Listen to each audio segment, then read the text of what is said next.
যাচ্ছে, যে একটা মানে একটা আশা করে একটা এ নিয়ে যে শুরু করছি বা করেছিলাম, সেটাই তো উড়ে যাচ্ছে। যে কি হবে, সমস্ত কিছু তো চেঞ্জ হয়ে যাচ্ছে, সমস্ত তাই কিছু না? চেঞ্জ হয়ে যাচ্ছে। এবার কি বলেন তো, মেন ব্যাপারটা এই পরবর্তী জেনারেশনকে না আপনি আর রাজি করাতে পারবেন না যে তোরা টিচারই হবি, না না না, হ্যাঁ হ্যাঁ, অবশ্যই অবশ্যই। আর তাই না? আর ইচ্ছা করবে না যে ওই লাইনে কাউকে নিয়ে যায়। মানে এই লাইনটাই আমরা বন্ধ হয়ে যাবে, আমাদেরই কারণ আমরা যদি ছেলে মেয়েদেরকে গিয়ে বলি যে তোরা এই লাইনে যা, হ্যাঁ, তখন আমরাই বলবো যে না, এই লাইনে তোদের যা যেতে হবে না, তোরা অন্য লাইনে কর বা অন্য লাইনে অন্য স্ট্রিমে পড়াশোনা কর।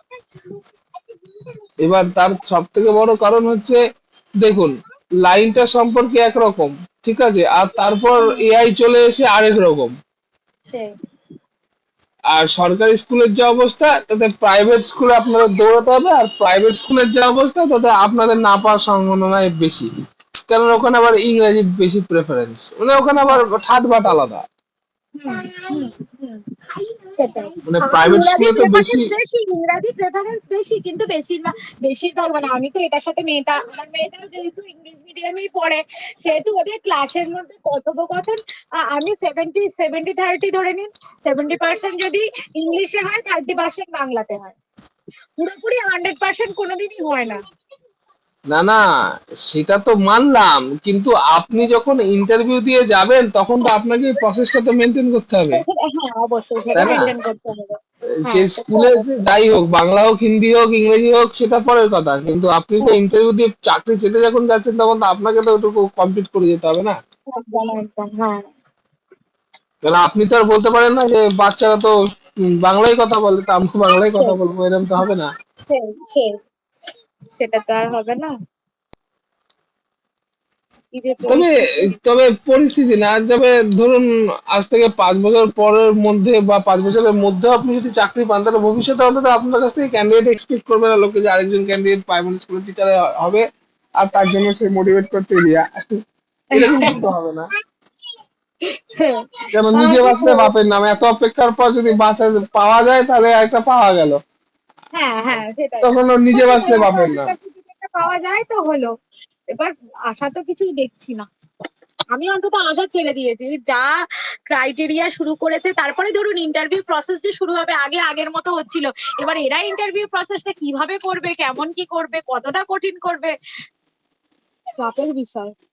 কতটা কঠিন করবে এ বলার থেকে বড় কথা একটাই জিনিস, যে এরা তো সবার আগে তো, যে মানে প্রাইমারি স্কুল অ্যাকচুয়াল যেভাবে হয়, হুম সেটা তো হুম মোটামুটি সবাই জানে, হুম তাই না?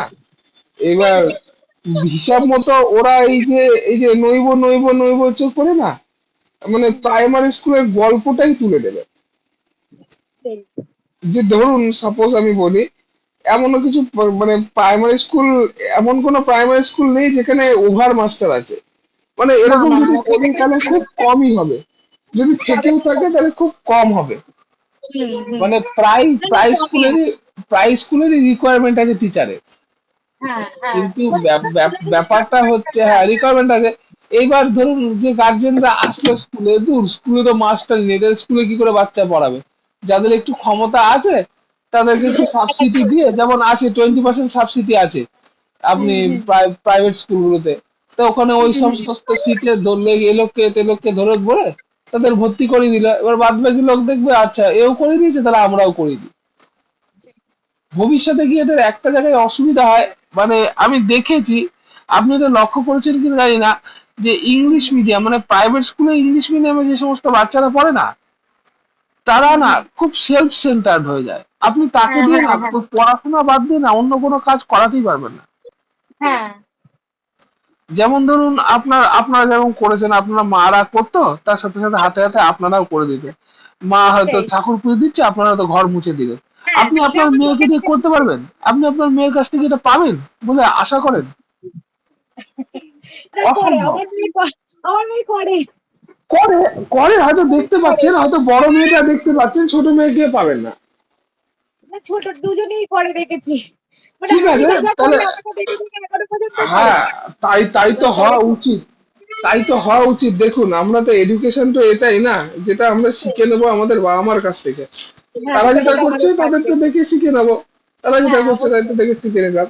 ব্যাস, আমি শেখারটা শিখেও গেলাম, আর ম্যান হ্যাঁ মেকিং ম্যানেজমেন্টটা দেখেও নিলাম। তাই না? বাবা আমার একসাথে আমার দুটো ছোট কাজ হয়ে ভাই গেল। বোন থেকে সমস্ত কিছু তোমাকে মানে আমাকে কিছু করতে দেবে না, আমি একা একা করবো, একা খাবো, একা জামা পরবো, একা চান করবো, একা উঠবো। এইটুকুনি মেয়ে মানে 2 বছর সে তিন তো মাসের মেয়ে, ও একা একা করবো। সে তো ওর চাপ নেই তাই বলে এখন এরকম মনে হচ্ছে, চাপ থাকলে ও দেখবেন এরকম হয়ে যাবে। হ্যাঁ, সেই। চাপের ব্যাপার আছে না, আপনি দেখেন না যখন বাচ্চা বেলায় ছিলেন তখন একরকম ছিলেন, এবার যখন বড় এখন হয়েছেন তখন একরকম, তাই না? সেই। এটাই তো ফ্যাক্ট। হ্যাঁ, সেটা তো অবশ্যই। তবে কেউ তো এখনো জয়েন করলো না। তবে একটা জিনিস দেখা যাচ্ছে, মানে আপনি যদি চিন্তা করেন যে প্রাইমারি স্কুলের চাকরিটা যখন আপনাদের আপনারা যখন স্কুলে পড়তেন, হ্যাঁ, হুম, হুম। প্রাইমারি স্কুলের চাকরিটা তখনও যে লেভেলের ছিল না, এখনো প্রাইমারি স্কুলের চাকরিটা ওই লেভেলেরই রয়ে গেল। হ্যাঁ, হ্যাঁ, মানে হ্যাঁ, কেন বলছি, যে তখনও একটা প্রাইমারি স্কুলে চাকরি করে ওই দূর ও পয়সা পায়, ওই হুম, লোকের বাড়িতে এলআইসি ফেলআইসি করে বেড়াতো। হ্যাঁ, দেখবেন যারা প্রাইমারি হ্যাঁ, স্কুল টিচার হ্যাঁ, টিচার ছিল তারা এলআইসি হ্যাঁ, ফেলআইসি হ্যাঁ, করে হ্যাঁ, বেড়াতো। হ্যাঁ, হ্যাঁ, এইবার এইবার হঠাৎ করে মায়নাটা চেঞ্জ করে দিয়ে প্রাইমারি স্কুলের উপর হাহাকারটা সৃষ্টি করে দিল, তাতে কি হলো, কলেজগুলো কিছু পয়সা করে নিল, যেগুলো ডিএড বিএলএড কলেজ ছিল, মানে প্রচুর হ্যাঁ, ডিএলএড বিএলএড কলেজ হয়েছে কলেজ। হ্যাঁ, গত এখনো সরকারের আছে। আমলে। হুম, হুম, হুম। এবার এবার দেখুন কলেজ করে তারা আর কতটা ইনভেস্টমেন্ট তুলতে পারলো জানি না। তা আগামী দিনে তো এইটার থেকে ন্যাক তো কমে গেল, মানে অ্যাকচুয়াল তো লস হয়ে এটা গেল। থেকে হ্যাঁ, লস হয়ে গেল। বিএড ডিএড কলেজ করে অ্যাকচুয়াল লস হয়ে গেল, কেন হুম, না, তার হুম। রিক্রুটমেন্টই হলো না। না, না, না, এত ছেলে মেয়ে আমরা যখন পড়তাম তখন মানে প্রায় 50% ছেলে মেয়ে এইদিকে ঝুঁকেছিল, কারণ তারা এইদিকে ভেবেছিল যে ওদিকে এত বেনিফিট আছে। কিন্তু তারা যে বেরিয়ে এসেছে পাশ করার পরে তাদের আর কিছু হয়, ওই পাশটাই করেছে, যেমন আমরাই এই না, পাশটাই করে আছি। সব থেকে বড় জিনিস কি জানেন তো, এই যে টিচিং প্রফেশনে আসার পর না এই সমস্ত লোককে না অন্যান্য কাজে নেওয়া খুব মুশকিল বা যাওয়া খুব মুশকিল। মুশকিল। টিচিং প্রফেশনে কাজ করার পর অন্যান্য জায়গায় কাজ করা খুব মুশকিল। আপনি দেখেন না, আপনি যে হয়তো আপনার যে গার্মেন্টস এর ব্যবসা আছে, হুম, হুম। এটা একরকম। আর প্রায় যদিও বলতে পারি যে টিচিং প্রফেশনের সাথে রিলেট কিছু তো কিছু জায়গা আছে, হ্যাঁ, হ্যাঁ, যেগুলো আপনি বলছো অন্তত বলেন। কাস্টমারের, হ্যাঁ, মন হ্যাঁ, বুঝে তো করতে পারেন, এটা এইটাই। এদিকেও একটা জায়গা আছে।